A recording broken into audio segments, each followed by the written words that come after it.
বর্তমানে বিটকয়েন এবং কি সমস্ত ক্রিপ্টো মার্কেটের যে অবস্থা, ক্রিপ্টো মার্কেটের মধ্যে ট্রেড করা মানে হচ্ছে যে নিজের পায়ে নিজে ডিরেক্ট কুড়াল মারা। ভিডিওটা শুরু করার আগে একটা কথা অবশ্যই বলে রাখি, আপনি যদি এই চ্যানেলে নতুন হয়ে থাকেন তাহলে ট্রেডিং সম্পর্কে নলেজ পেতে এই চ্যানেলটা সাবস্ক্রাইব করে রাখবেন। ইনশাল্লাহ আপনি ট্রেডার হওয়া পর্যন্ত আপনাকে গাইড করা হবে। বিটকয়েন কখনো কখনো 90,000, 95,000 এবং কি 80,000-এর মধ্যে ঘোরাফেরা করতেছে, এর থেকে উপরেও যাইতেছে না, তবে নিচে আসার সম্ভাবনা কিন্তু এখনো রয়ে গেছে। এটা কিন্তু এখনো পর্যন্ত কেটে উঠতে পারে নাই। আমাদের অ্যানালাইস অনুযায়ী বিটকয়েন কিন্তু 74,000, 75,000 ডলার দিকেও একটা উইক দিতে পারে। যদি 75,000-এর দিকে বিটকয়েন একটা উইকও দেয় তাহলেও কিন্তু ক্রিপ্টো মার্কেটের অবস্থা আরো ভয়াবহ হয়ে যাবে। আমাদের ডেইলি ট্রেডিং করে প্রফিট করার জন্য ক্রিপ্টো মার্কেট এখন একদমই অনুপযোগী। এখানে ট্রেড করা মানে হচ্ছে যে আপনি আপনার ক্যাপিটালকে খালি করবেন না, বিকজ এখানের মধ্যে শুধু এখন ম্যানিপুলেশনে চলতেছে। আপনি এই যে এখানে দেখেন, আমরা ডেইলি টাইম ফ্রেমের মধ্যে আছি, এখানে একটা উইক দিল, নিচের যত লিকুইডেশন ছিল এগুলোকে নিয়ে নিল, আবার উপরের দিকে দেখেন আরেকটা উইক দিল, উপরের যত লিকুইডেশন ছিল ওইগুলোকে নিয়ে নিল। এই যে এখানেও কিন্তু সেম অবস্থা, এগুলো কিন্তু ডেইলি টাইমের ক্যান্ডেল। সো এই সময়ের মধ্যে যদি আপনি বিটকয়েনের মধ্যে অথবা বিভিন্ন অল্টস কয়েনের মধ্যে ট্রেডিং করেন,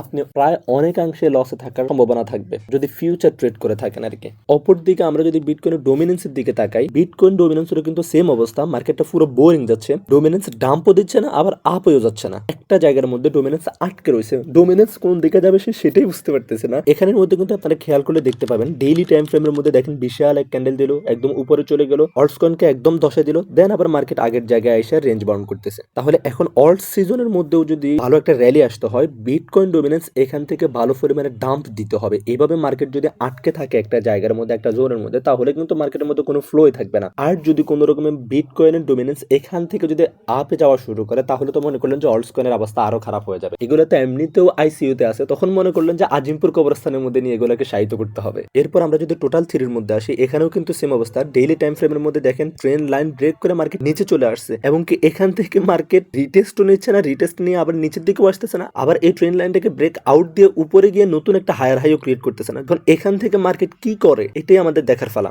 আর এই সমস্ত জিনিসগুলো মিলিয়ে এখন বিটকয়েন বা ক্রিপ্টো কারেন্সির মধ্যে ডেইলি ট্রেড করা এটা অবশ্যই অনেক বেশি রিস্কি। আর যারা ইনভেস্ট করছেন তাদের কথাটা তো ভিন্ন। বিপরীত দিকে কিন্তু আমরা এখন যদি ক্রিপ্টো কারেন্সির মধ্যে ট্রেড না করে ফরেক্স ট্রেডিং বা হচ্ছে যে স্টক মার্কেটের মধ্যে ট্রেড করি কিংবা গোল্ডের মধ্যে, তাহলে আমরা অনেকাংশে অনেক বেশি সেফ থাকবো এবং কি ভালো প্রফিটও করতে পারবো। আপনাদেরকে কিন্তু আমি শুধু ফরেক্স শিখাই না এবং কি শুধু ক্রিপ্টো শিখাই না, আমি আমার ব্যাচের মধ্যে যেরকম ফরেক্স, ক্রিপ্টো, গোল্ড, কমোডিটি, ইন্ডেক্স সবকিছু শিখাই, ঠিক তেমনই ইউটিউবের মধ্যে কিন্তু আমি সেটাই করতেছি। আমি কিন্তু ফরেক্সেরও ভিডিও দেই, ক্রিপ্টোরও ভিডিও দেই। তাহলে আপনারা ফরেক্স সম্পর্কে অনেকটা ধারণা আছে আপনাদের, আপনারা অনেক কিছু জানেন ফরেক্স সম্পর্কে। তাহলে এখন যে সিচুয়েশন, এই সিচুয়েশনের মধ্যে আমি মনে করি যে আপনাদের ফরেক্স এর মধ্যে ট্রেড করাটা অথবা গোল্ডের মধ্যে ট্রেড করাটা অনেকাংশে সেফ হবে। ঠিক আছে, আমরা ক্রিপ্টোর মধ্যে আবার আসবো। ক্রিপ্টোতে অনেক বেশি অপরচুনিটি আছে, এই অপরচুনিটি গুলো আমরা কাজে লাগাবো। কিন্তু আপাতত যদি ওই অপরচুনিটি গুলোর কথা ভেবে আমরা ক্রিপ্টোর মধ্যেই লেগে থাকি, তাহলে কিন্তু আমরা আমাদের ক্যাপিটাল জেরোও করে ফেলতে পারি। যে পরিমাণে ক্রিপ্টোর মধ্যে এখন ম্যানিপুলেশন হচ্ছে, ওই পরিমাণে কিন্তু ফরেক্স মার্কেট এবং কি গোল্ডের মধ্যে ম্যানিপুলেশন হচ্ছে না। তাহলে ম্যানিপুলেশন যেখানে কম সেখানে ট্রেড করতে হবে। এখন যদি আমরা ফরেক্স এর কোন একটা ফেয়ারের মধ্যে আসি, তাহলে আপনারা দেখতে পারবেন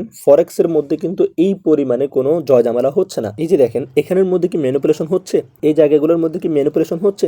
মার্কেট সুন্দর করে হায়ার হাই ক্রিয়েট করে আপের দিকে যায়, আবার যখন মার্কেট ডাউনের দিকে আসার সিচুয়েশন হচ্ছে তখন ডাউনের দিকে আসতেছে। মার্কেট যখন রেঞ্জ বাউন্ড করার সিচুয়েশন হচ্ছে তখন মার্কেট রেঞ্জ বাউন্ডে করতেছে। ফরেক্স মার্কেটের মধ্যে এত পরিমাণে ম্যানিপুলেশন হচ্ছে না কিন্তু। আর যদি আপনি গোল্ডের মধ্যেও আসেন, তাহলেও দেখতে পারবেন যে গোল্ডের মধ্যেও কিন্তু কোনো ম্যানিপুলেশন হচ্ছে না। গোল্ডের মধ্যে একটা র্যালি আছে অলরেডি। এই যে দেখেন, গোল্ড এখান থেকে যে আপে যাওয়া শুরু করছে, আপে যাচ্ছেই যাচ্ছে যাচ্ছে, এখান থেকে একটু রেঞ্জ বাউন্ড হলো, আবার আপে গেল এতটুকু পর্যন্ত, দেন গোল্ড এখান থেকে আবার একটু কারেকশন নিল, আবার উপরের দিকে যাচ্ছে, আবার কারেকশনের জন্য আসছে, কারেকশন নিবেই গোল্ড। তবে এই ট্রেনটা যতক্ষণ পর্যন্ত গোল্ড বজায় রাখতে পারে ততক্ষণ পর্যন্ত কিন্তু গোল্ড আপের দিকে যাওয়ার অনেক বেশি চান্স আছে। তবে হ্যাঁ, মার্কেট যখন শিফট হয়ে যাবে, গোল্ড তো আর একেবারে ডাউনের দিকে চলে আসবে না, তবে মার্কেট শুধু আপের দিকেও কিন্তু যাবে না, মার্কেট কিন্তু ডাউনেও আসবে। আর ওটা থেকে বাঁচার জন্য আপনারা তো অবশ্যই স্টপ লস ইউজ করে ট্রেড করবেন। আর ফরেক্সটা তো আপনাদের জন্য অপরচুনিটি আছে। তাহলে এখন আমাদের জন্য ক্রিপ্টো মার্কেটটা অনেকাংশে অনেক বেশি রিস্কি, এখানে ম্যানিপুলেশন এখন বেশি হচ্ছে।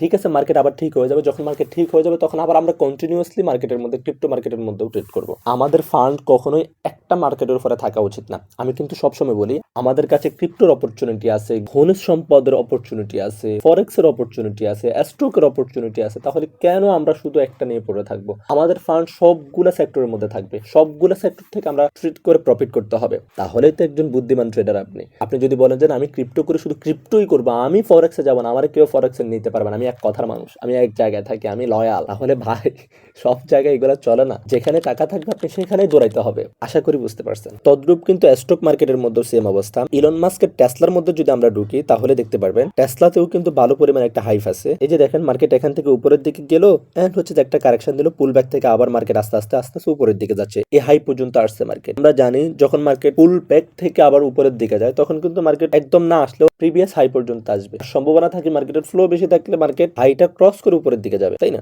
আর যদি আপনি টেসলার স্পটের মধ্যে ইনভেস্ট করতে চান তাহলে আপনি বাইবিট থেকেও পারবেন, বিটমেট থেকেও পারবেন। ওইখানের মধ্যে দেখেন সেম অবস্থা, মার্কেট এখান থেকে একটা রেঞ্জ নিল এন্ড হচ্ছে যে মার্কেট ভালো একটা পাম্প দিল, আবার মার্কেট ডাউনের দিকে আসলো, আবার একটু উপরের দিকে গিয়ে পাম্প দিয়ে আবার একটু কারেকশন আসলো, দেন আবার উপরের দিকে যাচ্ছে।